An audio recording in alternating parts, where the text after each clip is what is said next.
हम लोग अपना टॉपिक स्टार्ट करते हैं। आज हम लोग देखेंगे कि विशिष्ट प्रतिरोध क्या होता है। लास्ट क्लास में हम लोगों ने ये डिस्कशन किया था कि जो प्रतिरोध होता है, किसी चालक के अंदर का जो प्रतिरोध होता है वो किन किन प्राचलों पे निर्भर करता है, और ओम्स के नियम का सत्यापन हम लोगों ने किया था। ठीक है, आज जो है हम लोग विशिष्ट प्रतिरोध के बारे में जानेंगे, इसकी निर्भरता जानेंगे, किन किन बातों पे ये निर्भर करता है वो चीज़ आज हम लोग समझेंगे। ठीक है, और इससे रिलेटेड अन्य जो चीज़ें हैं उनको डिटेल में स्टडी करने वाले हैं। चलिए शुरू करते हैं। सबसे पहले आज का जो टॉपिक है कि विशिष्ट प्रतिरोध अथवा प्रतिरोधकता, मतलब स्पेसिफिक रेजिस्टेंस या रेजिस्टिविटी। ठीक है, अब मान लीजिए आपके पास एल लंबाई का एक कोई चालक है जिसके जो क्रॉस सेक्शनल साइड है, जो अनुप्रस्थ क्षेत्र है वो ए है। ठीक है, इसके जो सिरे हैं उनके बीच आपने V विभवांतर स्थापित किया, जिस कारण इसके अंदर जो है एक समान वैद्युत क्षेत्र E प्रत्येक बिंदु पर जो है उत्पन्न हो गया, और प्रत्येक बिंदु पर जो धारा घनत्व है वो भी J एक नियत उत्पन्न हो गया। ठीक है, तो अगर ऐसा है तो हम लोग कह सकते हैं कि जो विशिष्ट प्रतिरोध है, ठीक है, किसी चालक विशेष के अंदर विशिष्ट प्रतिरोध जो होता है, विशिष्ट प्रतिरोध को हम लोग जो है रो से लिखते हैं। रो इज इक्वल्स टू क्षेत्र के भीतर प्रत्येक बिंदु पर उत्पन्न वैद्युत क्षेत्र E और धारा घनत्व प्रत्येक बिंदु पर जो धारा घनत्व होता है J, उसके अनुपात को हम लोग कहते हैं विशिष्ट प्रतिरोध। ठीक है, तो ये जो है इसका फॉर्मूला हो गया E/J। ठीक है, अब जैसा कि हमने वायर लिया है, अगर इसके अकॉर्डिंग बात करें, ठीक है, जिस चालक की लंबाई L है, अनुप्रस्थ क्षेत्रफल A है, I धारा प्रवाहित हो रही है, विभवांतर V है, तो उस केस में हम कह सकते हैं कि जो E का मान है, E जो है हमारा जो वैद्युत क्षेत्र है प्रत्येक बिंदु पर जो नियत है, अगर वो हम निकालना चाहते हैं तो किसके बराबर हो जाएगा? V/L के बराबर हो जाएगा। इसी टाइप से यदि हम J की बात करें, J निकालना चाहते हैं तो J क्या होता है? धारा घनत्व होता है, तो ये क्या हो जाएगा? I/A हो जाएगा। इन दोनों मान को अगर समीकरण 1 में रख दिया जाए, रो में रख दिया जाए, ठीक है, तो रो इज इक्वल्स टू E का मान क्या है? V/L। ठीक है, उसके बाद J का मान क्या है? I, और बचे वाला ये कहाँ चला जाएगा? ऊपर आ जाएगा। तो इसको थोड़ा सा हम अरेंज भी कर सकते हैं, हम ऐसे भी लिख सकते हैं कि V/I कर सकते हैं, V/I और A/L। तो ये अनुपात अभी हम पीछे वाली क्लास में पढ़ के आए हैं कि V/I जो है इसको हम क्या कहते हैं? प्रतिरोध कहते हैं। तो जो हमारा रो है, रो इज इक्वल्स टू क्या हो जाएगा? RA/L हो जाएगा।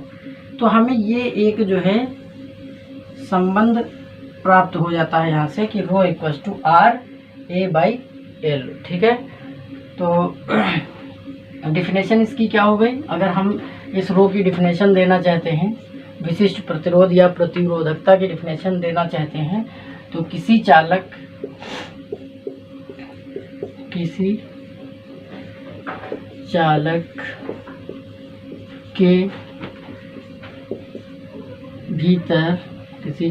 के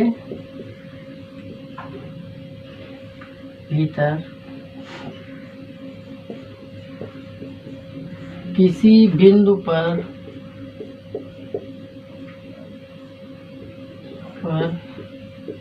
उपस्थित वैद्युत क्षेत्र और धारा घनत्व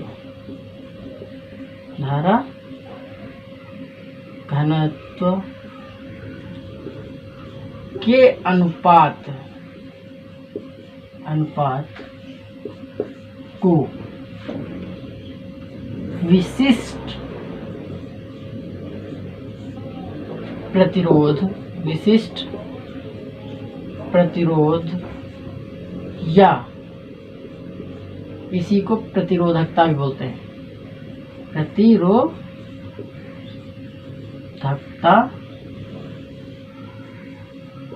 कहते हैं।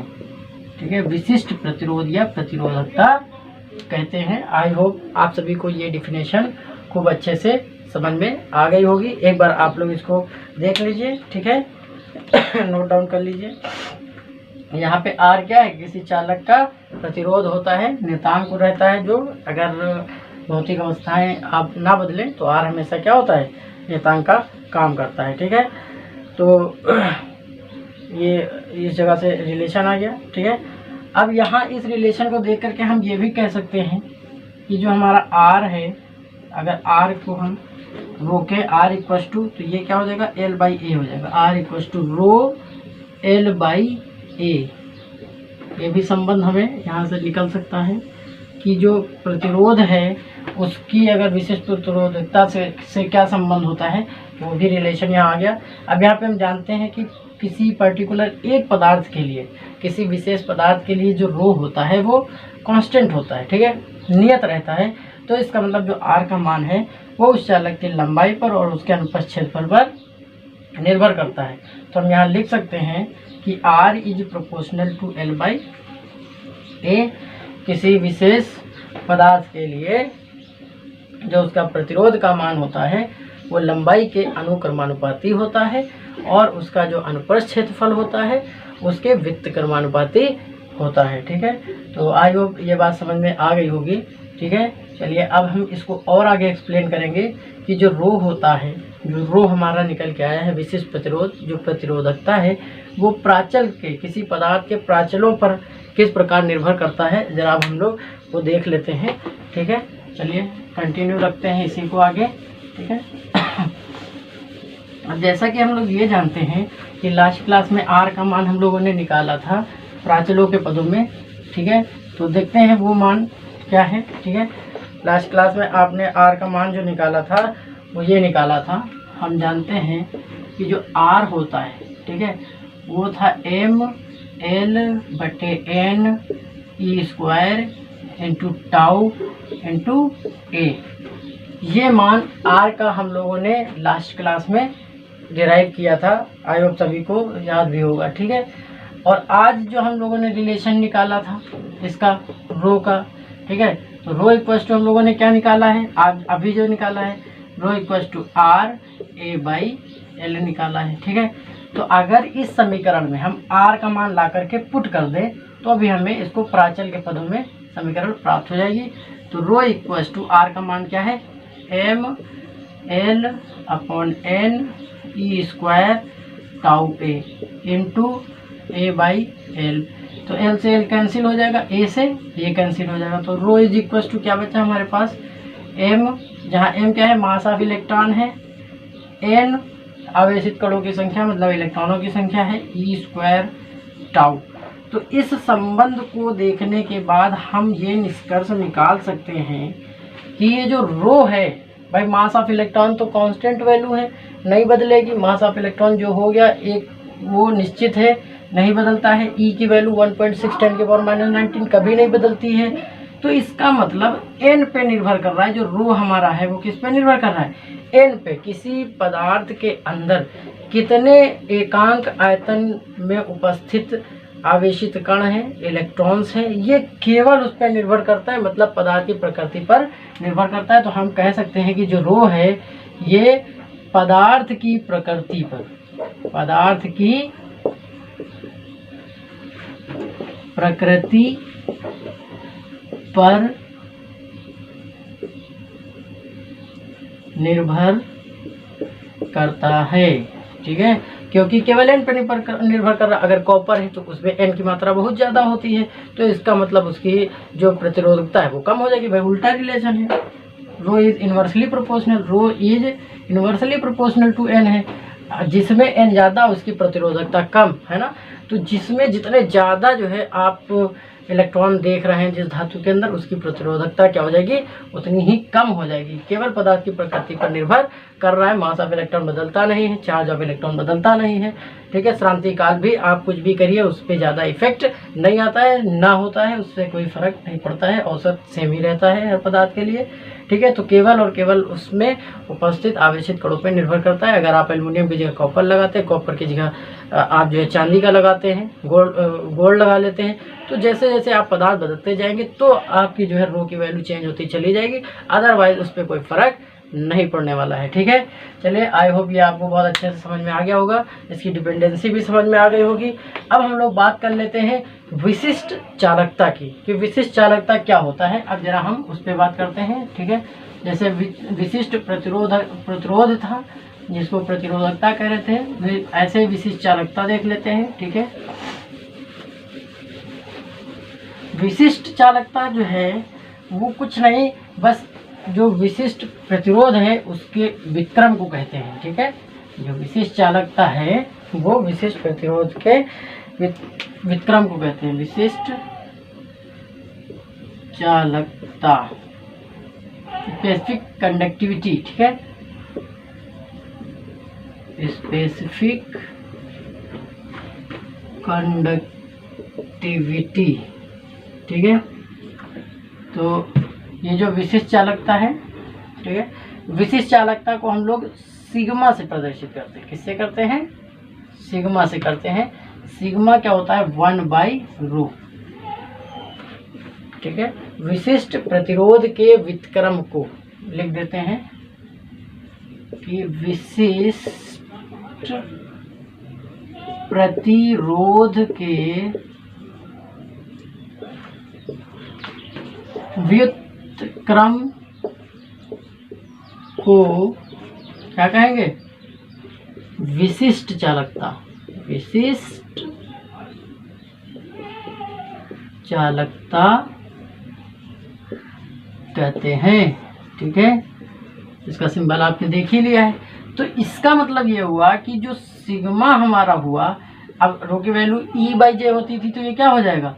जब 1/E/, वाले J करेंगे तो कहाँ आ जाएगा? ऊपर आ जाएगा J, तो ये हो जाएगा J/E, ठीक है ना। अब यहाँ पे यदि हम इस चीज़ को चेंज करना चाहते हैं रो के टर्म्स में, इसको अगर आप रो के टर्म्स में ले जाना चाहते हैं तो देखिए क्या हो जाएगा यहाँ पे, या इसको ऐसे रहने देते हैं, इसको ज़रा हम इधर ले आते हैं, ठीक है। ये इसके साथ अगर रिलेशन बना रहे तो ये क्या आ जाएगा? J इज इक्वल टू, भाई ये J है, इसको इसके साथ भेज दें तो सिग्मा इंटू E हो जाएगा। अब यहाँ पे हमको पता है जो वैद्युत क्षेत्र होता है वो क्या है? एक सदिश राशि है, तो हम इस पर एरो लगा सकते हैं अगर सदिश फॉर्म में लिखना चाहते हैं। ये जो धारा घनत्व तो ये भी क्या है? एक सदिश राशि है, तो इस पर भी हम लोग एक एरो लगा सकते हैं। तो J equal to sigma E, ये रिलेशन जो आया, ये जो है इसको ओम के नियम का सदिश रूप भी कहते हैं। आपको कुछ बुकों में ये मिल जाएगा, ये ओम के नियम का सदिश रूप है। क्या है? सदिश रूप। कभी कभी ये कुछ बुकों में मैंने देखा है, पूछा गया है, ठीक है, CBSE बोर्ड में, कि ओम के नियम का सदिश रूप क्या है। तो ये ओम के नियम का सदिश रूप है कि सदिश J इक्वल टू सिग्मा सदिश E। सिग्मा क्या होता है? ये तो जो है आपकी चालकता को दर्शा रहा है ना। तो ये एक नंबर है, ठीक है। J इज प्रोपोर्शनल टू क्या होता है? E होता है। J भी एक जो है सदिश राशि है और E भी क्या है? एक सदिश राशि है, ठीक है। तो आई होप ये भी आपको बहुत अच्छे से समझ में आ गया होगा, ठीक है। तो इसका मतलब जो J है वो विशिष्ट चालकता और वैद्युत क्षेत्र पे निर्भर